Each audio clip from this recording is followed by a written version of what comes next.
की थाली।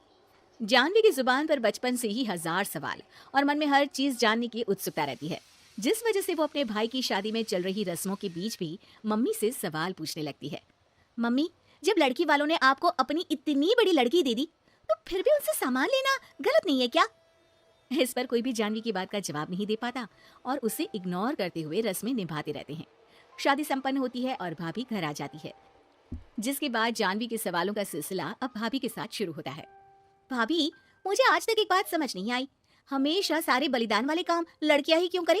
मतलब अपना घर, परिवार, दोस्त, पुरानी जिंदगी सब कुछ छोड़ लड़कियां ससुराल आए, फिर वहां सबका दिल जीतने की कसरत भी वही करे, और लड़कों का क्या? बस तैयार हुए, दूल्हे बने और दोबारा अपने घर आकर बैठ गए। दीदी, मैं ससुराल में हूँ, जवाब कंट्रोवर्शियल हो जाएगा, इसलिए आप अपने ये दुनिया हिलाने वाले सनसनीखेज सवाल अपने पति से करना, क्या पता वो जवाब दे पाए। भाभी की बात पर हंसते हुए जानवी वहां से चली जाती है। कुछ दिनों बाद उसकी शादी कबीर से हो जाती है। अब ससुराल में कुछ दिन तो जानवी किसी से कोई सवाल पूछे बिना रह लेती है, पर फिर एक शाम दरवाजे पर खड़ी सास को बुजुर्ग भिखारी पर चिल्लाते हुए देख लेती है। अरे मुझे पता है तुम सबके पास खूब पैसा होता है, पर फिर भी हम जैसे शरीफ लोगों को परेशान करना होता है, और फिर जब कोई पैसे ना दे तो तुम उसका खून भी कर देते हो। क्रिमिनल होते हो तुम सबके सब। अब जाते हो यहाँ से या पुलिस को बुलाऊं? ये सब देख अब जानवी खुद को रोक नहीं पाती। मम्मी, वो आपसे भीख नहीं, खाने की मदद मांग रहे हैं और आप उन पर इस तरह से चिल्ला नहीं सकती। आखिर ये भी तो एक इंसान है, और वो भी आप और मुझसे उम्र में बहुत बड़े। बाकी किसी चीज का नहीं तो कम से कम उनकी उम्र का ही ख्याल कर लीजिए। बहू का ऐसा रूप देख सास को तो जैसे शौक ही लग जाता है। जानवी भिखारी को खाना देकर वहां से भेज देती है, लेकिन इसके बाद से ही सास का उसके प्रति रवैया बदल जाता है। मुझे तो लगा था बहुत शांत बहू लेकर आई हूँ, पर ये तो पूरी ज्वालामुखी निकली।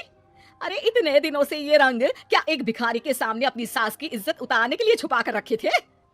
और कौन से रंग बदलना सिखाकर भेजा है तेरे माँ बाप ने तुझे? मम्मी जी, रंग का तो पता नहीं, लेकिन मेरे मम्मी पापा ने मुझे हर ढंग में गलत के खिलाफ खड़ी होना जरूर सिखाकर भेजा है। बहू का जवाब सुन सास गुस्से में वहां से चली जाती है, जिस पर पीछे खड़ा सब कुछ सुन रहा कबीर जानवी के पास आता है।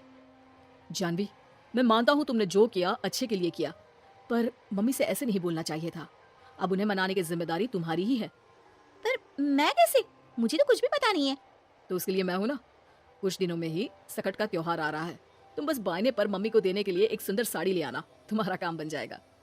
ये कहकर कबीर वहां से चला जाता है, लेकिन व्रत और त्योहारों से अनजान जानवी कंफ्यूजन में वहीं खड़ी रह जाती है, जिस पर वो भाभी को फोन लगाकर सारे व्रत और उनके महत्व समझती है। और उन्हें जानने के बाद वो बायने की साड़ी तो खरीद लाती है, लेकिन इसी के साथ उसके मन में अब नए सवाल पैदा होने लगते हैं। इसी तरह सकट के व्रत का दिन भी आ जाता है। हे भगवान, एक तो सुबह से भूखी, ऊपर से ये सवालों के बुलबुले पेट में उठकर और तहलका मचा रहे हैं। अब क्या करूं, किससे पूछूं? जानवी अपने आप से ये सब बोल ही रही होती है कि सास और कबीर उसके सामने आ जाते हैं। बायने और पूजा की सब तैयारी कर ली? हाँ जी, वो तो कर ली, पर क्या पर? फिर कोई सवाल है? पूछ लो, कहीं पेट में उसे रखे रखे एसिडिटी ना हो जाए।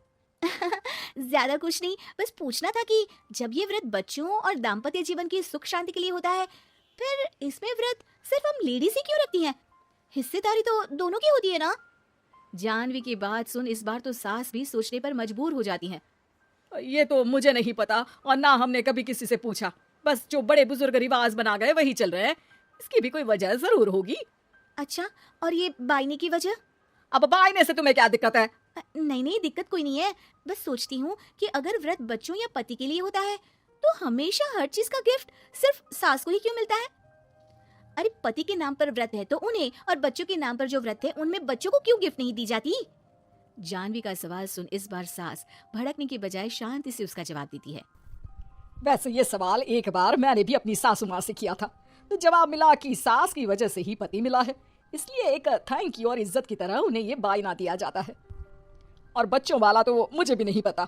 बाकी इस बात की भी कंफर्मेशन नहीं है कि सासू माँ ने ये सिर्फ मेरे सवालों को शांत करने के लिए बोला था या ये सच भी है।